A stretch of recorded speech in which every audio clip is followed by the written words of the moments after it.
Аллах тағаланың тағы бір құдіреті ол мақаму Ибрахим. Мақам араб тілінде екі аяқтың орны дегенді білдіреді. Яғни Ибрахим пайғамбардың тасқа түскен табанының ізі шыныдан жасалған қорған ішінде қойылған. Ибрахим пайғамбар мен баласы Исмаил Аллах тағаланың өздеріне белгілеп көрсеткен жерінен қағбаны сала бастайды. Исмаил тас тасып, әкесі Ибрахим қасиетті үйдің қабырғасын тұрғыза бастады. Құрылыс биіктеген сайын Ибрахим үшін тас қалау қиынға соқты. Мұны көрген Исмаил әкесінің аяғының астына биік тас әкеліп қойды. Ол тас Аллахтың құдіретімен биіктеп және төмендеп, қасиетті құрылысты жүргізуге қолайлы жағдай жасап тұрды. Аллах тағала бұл тасқа Ибрахим пайғамбардың аяғының ізін қалдырған. Ибрахим пайғамбардың ізі түскен бұл тас 4000 жылдан аса уақыт өтсе де, ұлы жаратқанның құдіретімен бізге дейін аман есен жеткен. Бұл тасқа түскен екі аяқтың ізінің біреуінің тереңдігі 10 сантиметр, ал екіншісінікі 9 сантиметр.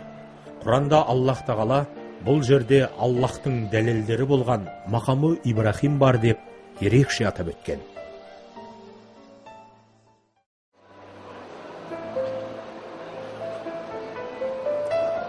Қажылардың қағбаны тәуап жасап, 7 рет айналғаннан кейін 2 рәкат намаз оқып Сафа Мәруа аралығында жүру керек.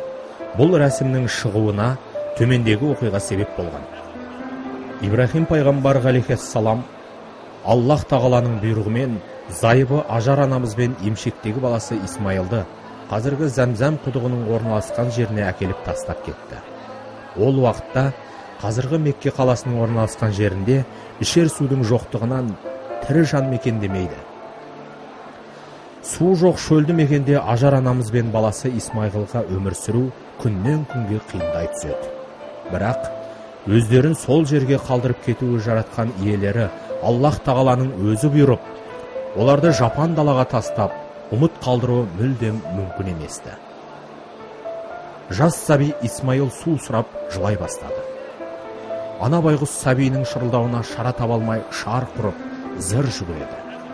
Анасы басқа не істесін? Емізейін десе, омырауында сүт жоқ. Су берейін десе, бір тамшы да су жоқ. Баласы Исмаилдің шырылдауына шыдап тұра алмаған ана, өтіп бара жатқан тірі жанды кездестіріп қалармын деген үмітпен Сафа төбесіне шықты. Бірақ ешқандай тірпенде көрінбейді. Дәл осы сәтте Мәруа тауындағы жылтыраған бірдеңеге көз түседі. Су екен деп алқынып жүгіріп келсе, су емес, көзіне елестеген сағым екен.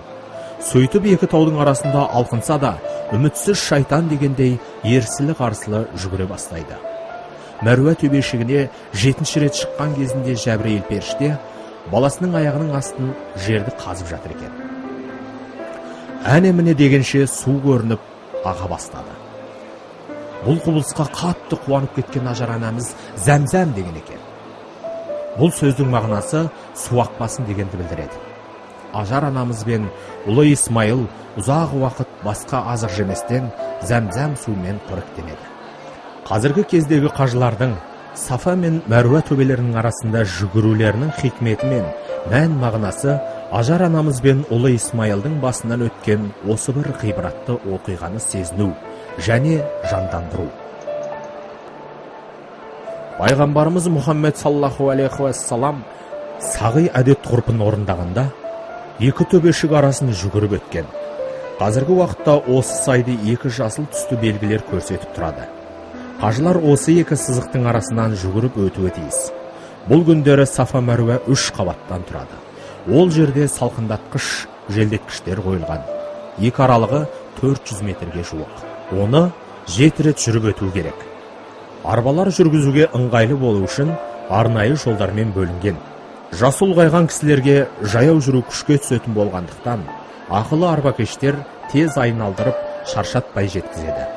Осы орайда жоғарыда айтылған Зәмзәм суының қадір қасиетін тағы бір мәрте айта кетсек, Зәмзәм суы адамның бойына күш беретін қасиеттерге толы. Оны ішерде айтылған тілек дұғалар міндетті түрде орындалады. Зәмзәм суы мүбәрәк және киелі су. Пайғамбарымыз саллаллаху алейхи уассалам Зәмзәм суының қасиеттері жайында: зәмзәм суының бұлағы жұмақта десе, басқа бір хадисінде зәмзәм суын қандай мақсатпен ішетін болса, сол мақсатқа пайдалы деді. Қажылықты Қағбаға тавап жасағаннан кейін 2 рәкат намаз оқып, ол зәмзәм суын ішу сүннет. Міне, зәмзәм суының шығу тарихы осылай.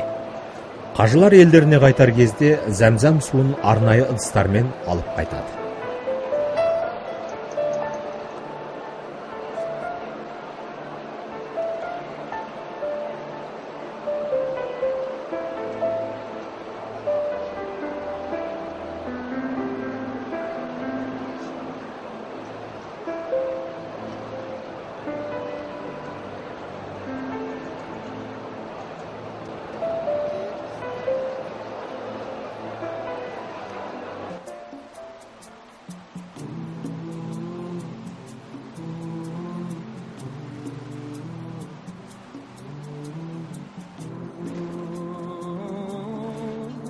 Мекке бұл алғашқы ислам нұрының арайлап атқан киелі мекені.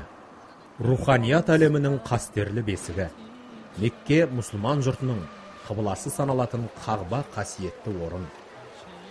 Ақырғы пайғамбар Мұхаммед саллаху алейхи уассалам мен оның саңлақ сахабаларының ғибратқа толы ғұмырларының бір кезеңі өткен тарихи жер. Ол озық өркениет пен киелі ислам дінінің тарихын түйістіріп, тілі мен түрі, ұлты мен нәсілі мүлде бөлек болса да, діні мен ділі, ниеті мен жүрегі бір пенделерді тоғыстырған жер бетіндегі жалғыз қала. Аллах тағала бұл қасиетті қалаға мұсылман еместердің кіруіне тыйым салған.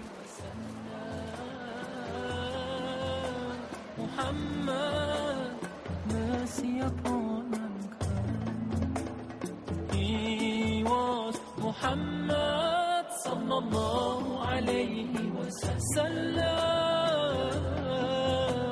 Muhammad mercy upon mankind.